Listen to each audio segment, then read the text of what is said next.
Next up is our regional H&I chair from Colorado, and he's going to share some of his story and then how his committee during a pandemic. Please welcome Chris F. My name is Chris. I'm an addict. What's going on, Kathy? Hey, I want to thank everybody who's on the screen because, truly in hospitals and institutions, we're just going out carrying a message and we're delivering these people into the arms of love of Narcotics Anonymous, into the meetings, and we're telling them about, what got us out of the depths of despair, and how in Narcotics Anonymous we found a way out. My story is no different than anybody else's. I'm a manifestation of the love and pain that I experienced throughout my life, and by using the pain became greater. It became it was the spotlight, and it led me to seeking more on a daily basis, and trying to get out of myself. It led me to this room I like to talk about. I talk about the room. In the room where we go, and that room is where we're all alone, and we're trying to get one more fix, one more hit, one more drink, because we're afraid to leave that room, because of the fear that is driving us in our lives. So I'm really grateful Narcotics Anonymous and the rooms of Narcotics Anonymous have found, helped me find a way out. And that was in the rooms, and H&I has played a prevalent part of my story over the years. I was the guy in the rooms of Narcotics Anonymous that everybody said wasn't going to make it. For 25 years, I went in and out of the rooms, and I was dying on the hope card. I had all the answers, and I thought Narcotics Anonymous was about getting my shit together. And I didn't realize until when I finally got clean, which was on the 6th, was June 8th of 2013, after coming into the rooms in 1986, when I finally got clean and I never had to use again. I read something after a sponsor of mine, Shannon L, down in Albuquerque, New Mexico at that time, had asked me to read for the first 90 days of my recovery. And it's a quote from Jimmy K, and it says, "It's going to take all of me, and it's going to take all of you, and all the people that you're going to talk to, and all the people you're going to carry the message to make this a greater reality." There are people out there dying of our disease. There are people all over the world dying of our disease. And believe it or not, we're truly the only people who can really help them. Let's never forget that. You and I have been given, through illness, through suffering, through disease, a talent for helping other human beings like ourselves. Let's never forget that. We have it, and we are responsible for others. I am so honored, that I am surrounded by people, and I want to thank them. I want to take a moment to thank Terry C. The work she does with the DOC is unparalleled from what I've seen in any state, and she leads with her heart. I want to thank Jason L. Jason L is the chair of our audio video that is putting Zoom meetings out into the prisons and into the treatment centers. I want to thank Ethan, who is a gentleman I get a sponsor, who is showing up every day, working under Terry, trying to take over that position with the DOC. I want to thank people like Rose, who shows up every Monday night for our Zoom meetings. I want to thank Kevin G, a newcomer, who's coming out to the homeless shelters. We're reaching out to the homeless shelters in Colorado, and we'll get into that in a moment.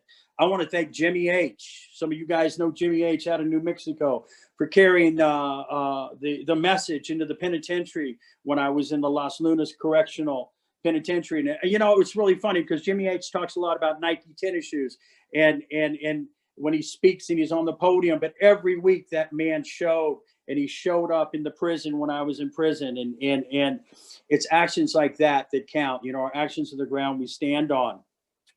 I want to thank the World Service Office. When I was locked down in solitary confinement, I hit solitary after a bank robbery went bad down towards the border of Mexico. The gentleman next to me got shot to death. My old lady turned on me. My heart was broken. I was violent. I was unfit to be in a maximum facility. And they locked me down in solitary confinement for almost 8 months. And the World Service Office sent me a book, and they told me they loved me, and they told me I was a miracle, and I knew in that cell I wasn't alone. So what we can do together, none of us can do alone. I want to talk a little bit about what we're doing in Colorado. Enough about me, and so we put together in April. We realized that everything was shutting down, and we put together a Zoom webinar meeting, which we have on Monday nights, Saturday nights, Tuesday nights. We're reaching out to the drug court. Friday nights, it's more of a woman-centered meeting, going into treatment centers. Monday night, we're hitting treatment centers, and then Saturday night we bring a speaker in. So if anybody out here would like to share, get in touch with me. And that one is more primarily for the fellowship as a whole, because what I've found through this pandemic is a lot of people with time are going out. They're getting isolated, they're feeling disconnected, and they're going out. So we wanted to do that. Hey, Yeah. Chris, can you slow down just a little bit for the interpreters, please? Just Yeah. a little bit. Thank you so much. Okay. I'm used to talking in treatment centers, so I talk real fast so I can let them share afterwards. So what we're doing with the Zoom, the webinar, is we're reaching out to all the various facilities in the state, whether it be treatment centers, jails, or or the DOC. And what we do is we record everything. So since we've begun this process in April, we've had almost 500 DVDs sent out. And so what's happened, a lot of the facilities don't have the ability to group people up because of COVID. They're not wanting to do that, but they're reaching out to us and saying, can you send the DVDs of the speakers and the panel in? So that is something that has been very successful for us. We are also, I'll tell you, it's a process though. I was talking to Jason about it. And when we started the DVD process, it takes a lot of work. It takes a lot of work, to burn the DVDs, and we need volunteers in Colorado. So I'm asking the people in Colorado, if you're here, if you're listening, please help us out with the H&I on that. We need people to reach out to the treatment centers for us. We need your help. We've been reaching out. We want to reach out to them consistently and let them know we have these DVDs that are available for their clients. So that has been very successful for us.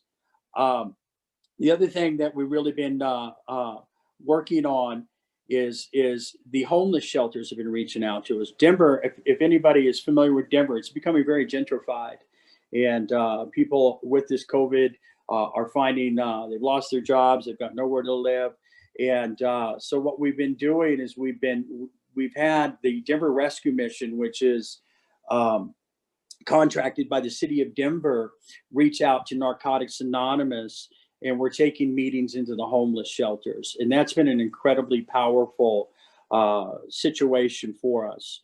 And I got to tell you, it's the forgotten addicts, the addicts that people walk by on the street and don't look at. And we're going in there and we're letting them know the most important message that we can give anybody in Narcotics Anonymous. And that's the message that we love you. And I know with that consistency on a weekly basis, we've been going in there. We have men that are staying clean now.